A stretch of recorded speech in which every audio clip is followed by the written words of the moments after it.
श्री शिवाय नमस्तुभ्यम। हम सबको पता है कि आज है 1 अप्रैल यानी कि शिव सोमवार का बहुत ही प्यारा सा दिन। और अगर आप अपनी फैमिली में खुशियां चाहते हो, आपका पूरा परिवार हमेशा खुश रहे, अगर आपकी ये इच्छा है तो आज रात में एक शिव पार्वती दीपक 2 चावल के साथ लगा देना। पूरा परिवार आपका खुश रहेगा, कभी भी लाइफ में उन्हें पीछे मुड़ के देखने की ज़रूरत नहीं पड़ेगी, जो कि पूज्य गुरु जी की कथा से सुन के बहुत अच्छे से आपको समझाऊंगा। तो वीडियो को पूरा देखिएगा ताकि चीज़ें आपको बहुत ही आसानी से समझ में आ पाएँ। ठीक है, वीडियो को शेयर करिएगा ज़्यादा से ज़्यादा और सभी लोग वीडियो को पूरा देखा करिए। ठीक है ना, चलो समझते हैं।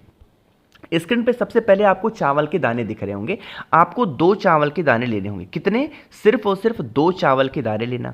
साथ ही साथ एक आपको दिया लेना है, यानी कि दीपक लेना है। अब ये जो दीपक लोगे ना, वो आपको घी का दिया लेना है और वो भी लंबी बत्ती का दिया लेना है। गोल बत्ती का दिया या नहीं, लंबी बत्ती का दिया लेना। अभी जलाना नहीं है। 2 चावल के दानों को लेंगे और इस दीपक को लेंगे और पहुंच जाएंगे महादेव के शिवलिंग के पास में। मन है मंदिर में करो, मन है जहां पे भी आपने अपने घर में शिवलिंग विराजमान कर रखा है वहां पे भी कर सकते हैं। ठीक है, समझने की कोशिश करिएगा। शाम का टाइम हो, प्रदोष काल का समय हो, वहां पे जाएंगे और उस दीपक को भोले शंकर के शिवलिंग के पास में रखेंगे, लंबी बत्ती का दिया। अब कहोगे भैया देवताओं के सामने तो गोल बत्ती लगता है, आप लंबी बत्ती क्यों बता रहे हो? तो सुनो, यह उपाय हम किसके लिए कर रहे हैं? अपने परिवार की तरक्की के लिए, चाहे धन संपदा को लेके हो, आयु को लेके हो, या फिर किसी भी चीज को लेके हो। तो जब किसी भी चीज में इंक्रीमेंट करना होता है, बढ़ोतरी करनी होती है, तो लंबी बत्ती का दिया।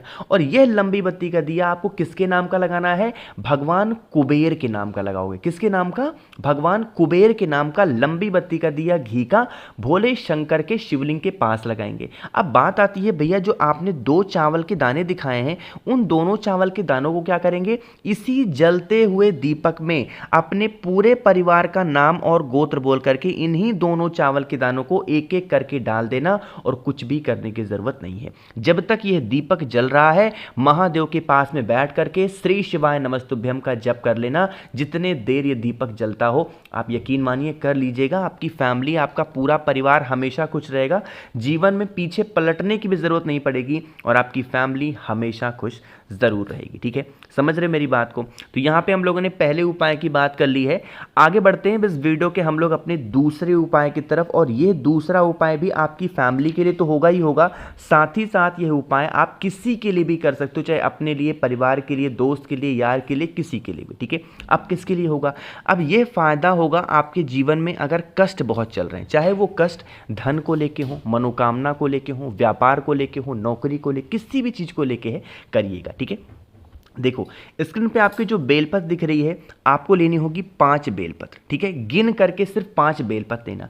और साथ ही साथ आपको लेना होगा पीला चावल। क्या लोगे? पीला चावल। अब इस पीले चावल को हल्दी के साथ पीला नहीं करना है, आपको कोई भी पीला चंदन हो उसके साथ 2 से 4 दाने चावल के कर लेना। ठीक है, करने के बाद में आपने जो बेलपत्र लिया है ना, आपको अपने हाथों के बीचों बेलपत्र का आपको बनाना होगा कमल पुष्प। ठीक है, जो डंडी होगी वो बाहर की तरफ हो और 5 की 5 बेलपत्र की जो पत्तियां होंगी वो आपस में जोड़ देना, अपने राइट हैंड में दाहिने हाथ में रख के। बात आई क्या समझ में? रख देना और इसी हाथ में जो आपने पीला चावल लिया है 2 से 4 बूंद इसी बेलपत्र के बीचों बीच में रख देना। ठीक है, समझ गए ना आप मेरी बात? तो इस तरीके से रखेंगे और एक तांबे के लोटे में जल भर लेना। जल आपका अपने घर का होना चाहिए और पहुंच जाएंगे महादेव के शिवलिंग के पास में। तरीका समझिएगा, जो चीज बताने जा रहा हूं। आपको जल को उठा करके पहले तो नीचे रख देना है। ठीक है, और उसके बाद में जो कमल पुष्प बना हुआ बेलपत्र आपके पास में, जिसके ऊपर आपने पीला चावल डाल रखा है,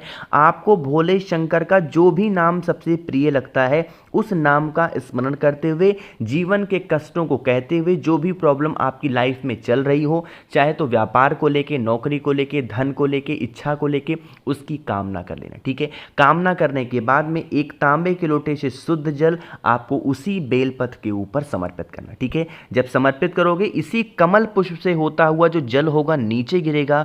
इस जल को यहां से थोड़ा सा रोक लेना। रोकने के बाद में आप इस जल को लेके आप अपने घर चले जाएंगे। जितने भी कमरे होंगे, जितने भी रूम्स होंगे, उन सभी कमरों में इन जल का थोड़ा थोड़ा आपको छिड़काव कर देना है।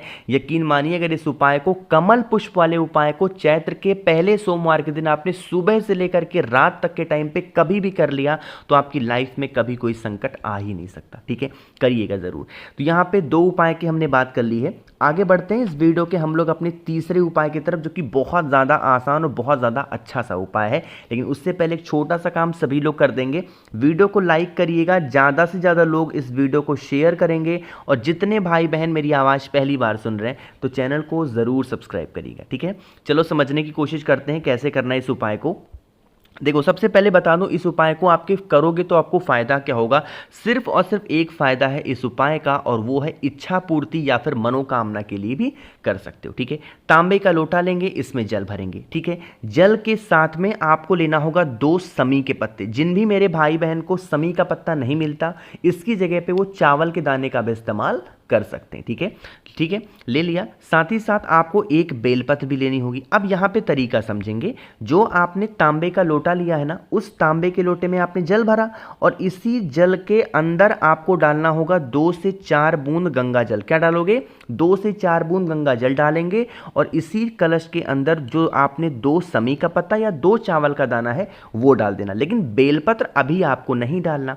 इस कलश को उठाएंगे, पूरे बेलपत्र के साथ में पहुंच जाएंगे महादेव के शिवलिंग के पास में। तरीका समझिएगा और चीज़ों को कोशिश करिएगा समझने की जो मैं बताना चाह रहा हूं। फेस रखेंगे उत्तर दिशा, नॉर्थ डायरेक्शन। सबसे पहला ही काम, वहां पे कुछ चढ़ाना नहीं है। जो लोटे में आपके जल है समी पत्र के साथ में, गंगा जल के साथ में, वो महादेव के शिवलिंग के ऊपर अवधूत महादेव का, यानी कि महादेव का एक जो रूप होता है अवधूत, उस अवधूतेश्वर महादेव के नाम से एक लोटा जल चढ़ाएंगे। ठीक है, चढ़ा दिया। चढ़ाने के बाद में आप अपनी विनती करना, प्रार्थना करना, जो भी मनोकामना हो वो कह देना, और आप अपना नाम और गोत्र बोल करके, जो मैंने आपको एक बेलपत्र दिखाई है, जब आपकी पूजन खत्म हो जाए तो लास्ट में उस बेलपत्र को अपना नाम और गोत्र बोल करके समर्पित कर देना। यकीन मानिए, इस उपाय को अगर आपने पूरे नियम के साथ, भरोसे के साथ, विश्वास के साथ कर लिया ना, बरसों पुरानी जो भी आपकी मनोकामनाएं होंगी, विशेष होंगी, जिसके लिए आप बहुत परेशान हो, वो कामना आपकी पूरी ज़रूर हो जाएगी। ठीक है, करिएगा ज़रूर। तो यहाँ पे हम लोगों ने 3 उपाय की बात की है। एक बहुत ही आसान से और छोटे से उपाय की बात कर रहे हैं, जो कि इस वीडियो का आखिरी उपाय। ठीक है, यह आखिरी उपाय किसके लिए है ना, पता है? यह उपाय होगा कि अगर आप किसी से परेशान बहुत ज़्यादा हो और उस इंसान से आपको छुटकारा चाहिए। जैसे मान लेते हैं कोई इंसान कर्ज की समस्या से डूबा हुआ है, कोई इंसान पैसे वापस नहीं कर रहा, या फिर आप किसी का पैसा बाकी हो वापस नहीं कर रहे हो, या फिर कोई ऐसा इंसान है जो आपको ब्लैकमेल कर रहा है, बहुत परेशान कर रहा है, आपको डरा रहा है, धमका रहा है, आप उससे डरते बहुत हो, तो उससे छुटकारा पाने के लिए इस उपाय को करेंगे। ठीक है, देखो स्क्रीन पे आपको दिख रहा होगा सिंदूर, दिख रहा है? तो आपको इसी तरीके से लेना होगा, 1 चुटकी सिंदूर लेना, हल्का सा पानी डाल के इसका पेस्ट बनाओगे। ठीक है, सिंदूर का पेस्ट बनाएंगे। साथ ही साथ आपको एक बेलपत्र भी लेनी होगी, एक आपको पीपल का पत्ता भी लेना होगा, कहीं से भी, चाहे नीचे गिरा हो या फिर पीपल के पेड़ से तोड़ भी सकते हो।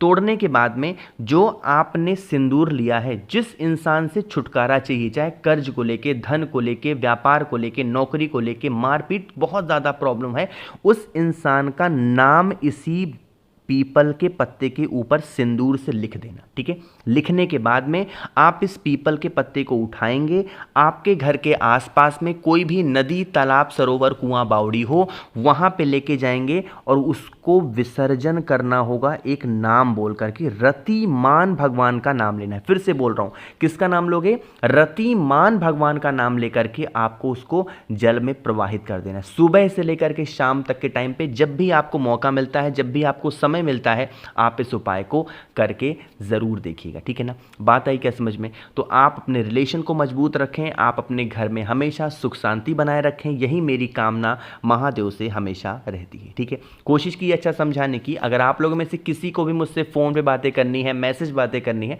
तो आप हमें इंस्टाग्राम या फेसबुक पे फॉलो कर सकते हैं, जिसके लिए आपको सर्च करना होगा द नेचुरल प्लैनेट 108। वहाँ पे हम लोग बहुत सारी बातें कर सकते हैं। बाकी जितने भाई बहन मेरी आवाज़ पहली बार सुन रहे हैं, तो चैनल को सब्सक्राइब करिएगा, वीडियो को लाइक सभी को करना है। और एक छोटी सी रिक्वेस्ट आप सबसे करना चाहता हूं कि अगर आपको कुछ नीचे कमेंट सेक्शन में पूछना रहा करे, तब तो पूछा करो। अगर नहीं पूछना है तो जो नाम महादेव का आपको सबसे प्रिय लगता है, कुछ भी, मतलब कुछ भी नीचे कमेंट सेक्शन में ज़रूर लिखा करिए।